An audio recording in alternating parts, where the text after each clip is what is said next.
এক অভিশপ্ত রাতের প্রতিধ্বনি। ঝিরঝিরে বাতাস বইছিল, সঙ্গে ভেসে আসছিল শেয়ালের এক বিকট ডাক, যা শুনলে যে কোনো মানুষের শরীর হিম হয়ে যাবে। ঘুটঘুটে অন্ধকার, গ্রামের মেঠো পথ ধরে হেঁটে চলেছি আমি সমরেশ। আশেপাশে একটাও বাড়ি নেই, শুধু জনমানবহীন মাঠ, আর দূরে আবছা দেখা যাচ্ছে দু একটা গাছ। ঘড়িতে তখন রাত প্রায় 2টো। পকেট থেকে মোবাইলটা বের করে আলোর জন্য চেষ্টা করলাম, কিন্তু মোবাইলে চার্জ নেই। আমার গা ছমছম করছিল। এই রাস্তাটা আমার চেনা, কিন্তু এত রাতে কখনো আসা হয়নি। আজ আমার এক আত্মীয়ের অসুস্থতার খবর শুনে দেখতে এসেছিলাম। সে থাকে পাশের গ্রাম মনসাতলায়।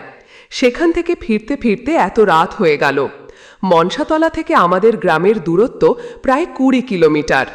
রাত 8টা নাগাদ বেরিয়েছিলাম, কিন্তু আমার সঙ্গী বাইকটা মাঝপথে বিগড়ে গেল। অনেক চেষ্টা করেও ঠিক করতে পারলাম না। বাধ্য হয়ে বাইকটাকে এক জায়গায় রেখে হেঁটেই রওনা দিলাম।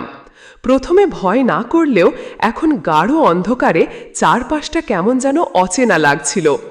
রাস্তার দুপাশে থাকা গাছগুলো যেন জীবন্ত হয়ে আমার দিকে তাকিয়ে আছে এমন মনে হচ্ছিল। হঠাৎ একটা খসখস শব্দ শুনে আমি থমকে দাঁড়ালাম। মনে হলো যেন কেউ আমার পেছনেই আছে। দ্রুত পেছনে তাকালাম, কিন্তু কাউকেই দেখতে পেলাম না। আবার হাঁটা শুরু করলাম, কিন্তু বুকের ভেতরটা ধুকপুক করছিল। এই নির্জন রাতের নীরবতা যেন এক অজানা ভয়ের জন্ম দিচ্ছিল। মাথার ওপর দিয়ে বাদুড়ের দল উড়ে যাচ্ছিল। তাদের ডানা ঝাপটানোর শব্দ যেন এই ভয়কে আরও বাড়িয়ে দিচ্ছিল। একটা পুরনো কুয়োর পাশ দিয়ে যাচ্ছিলাম, তখন মনে হলো কুয়োর ভেতর থেকে কেউ ফিস ফিস করে কিছু বলছে। ভয়ে আমার হাত পা ঠান্ডা হয়ে গেল। আমি চোখ বন্ধ করে দ্রুত পা চালালাম। নিজেকে বোঝানোর চেষ্টা করলাম যে এটা শুধু আমার মনের ভুল, রাত জাগার ফল। কিন্তু মনের ভেতরকার ভয়টা কিছুতেই কাটছিল না। একটা পুকুরের পাশ দিয়ে যেতেই হঠাৎ পুকুরের জল থেকে একটা বিকট শব্দ শুনলাম। মনে হলো যেন কেউ লাফিয়ে পড়ল, কিন্তু তাকিয়ে দেখলাম কেউ নেই। আমার মনে হচ্ছিল কেউ আমাকে অনুসরণ করছে। মাঝে মাঝে মনে হচ্ছিল কেউ যেন আমার নিঃশ্বাসের শব্দ শুনতে পাচ্ছে। প্রায় 1000 শব্দ হবে। আমার মনে হচ্ছিল যেন আমি এই অন্ধকার আর নির্জনতার মাঝে একা নই। এই গ্রামের একটা পুরনো গল্প মনে পড়ল। এই পথেই নাকি এক বিবাহিত মহিলাকে খুন করা হয়েছিল বহু বছর আগে। তার আত্মাই নাকি এই পথে রাতে ঘোরাঘুরি করে। এই ভাবনাটা আসতেই আমার শরীর ঠান্ডা হয়ে গেল। আমি জোরে জোরে শ্বাস নিতে লাগলাম। আমার মনে হচ্ছিল যেন আমার পেছনে কেউ হেঁটে আসছে।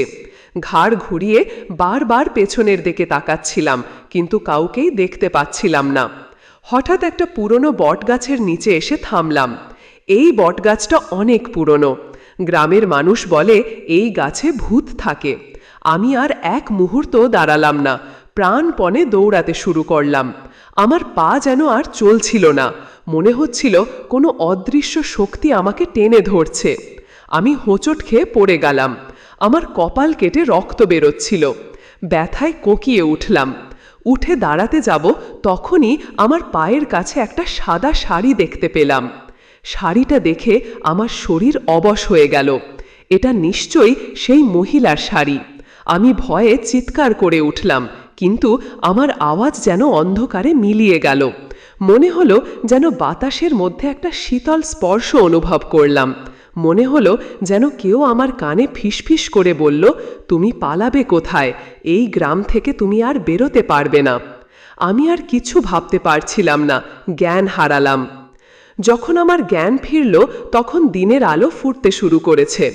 আমি গ্রামের প্রবেশদ্বারে শুয়েছিলাম। আমার মাথা ফাটছিল, শরীর ব্যথা করছিল। আমি উঠে বসলাম।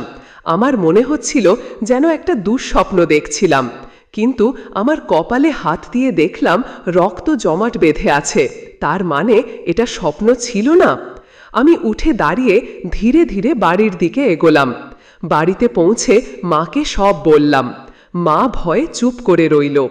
বাবা আমাকে মন্দিরে নিয়ে গেল। মন্দিরের পুরোহিত সব শুনে বললেন, এই গ্রাম অভিশপ্ত। এই গ্রামে যারাই রাতের বেলা একা বেরোয় তাদের সঙ্গে এমন কিছু ঘটে। এটা ওই অতৃপ্ত আত্মার তাজ। আমি পুরোহিতের কথা শুনে শিউরে উঠলাম। তার মানে কি আমি সেই মহিলার আত্মার সামনে পড়েছিলাম? কিন্তু সবচেয়ে অদ্ভুত ঘটনাটা ঘটল কয়েকদিন পর। আমার বাইকটাকে যেই জায়গায় রেখে এসেছিলাম সেখানে গিয়ে দেখি বাইকটা নেই। আমার বন্ধু বান্ধব সবাই মিলে অনেক খোঁজাখুঁজি করলাম, কিন্তু বাইকটা আর পেলাম না।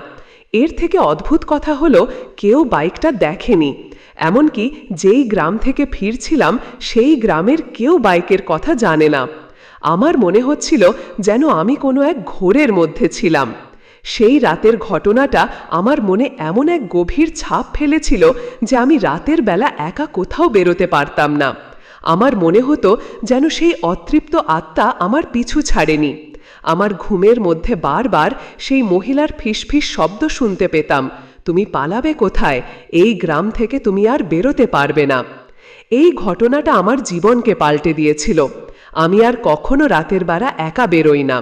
এই ঘটনাটা আমার মনে এমন এক ভয় সৃষ্টি করেছে যে আমি রাতে ঘুমাতেও পারি না।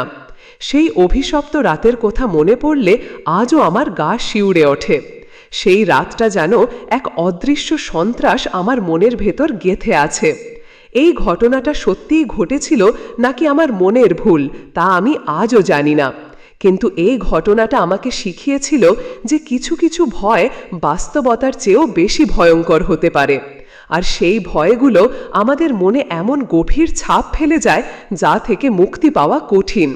গ্রামের মানুষ আজও সেই অভিশপ্ত মহিলার গল্প বলে, আর আমি জানি সেই রাতটা আমার জীবন থেকে কখনো মুছে যাবে না। সেই অভিশপ্ত রাতের প্রতিধ্বনি আজও আমার কানে বাজে এবং আমি জানি সেই ভয়ানক ঘটনার এক প্রত্যক্ষ সাক্ষী হয়ে আমি বেঁচে আছি।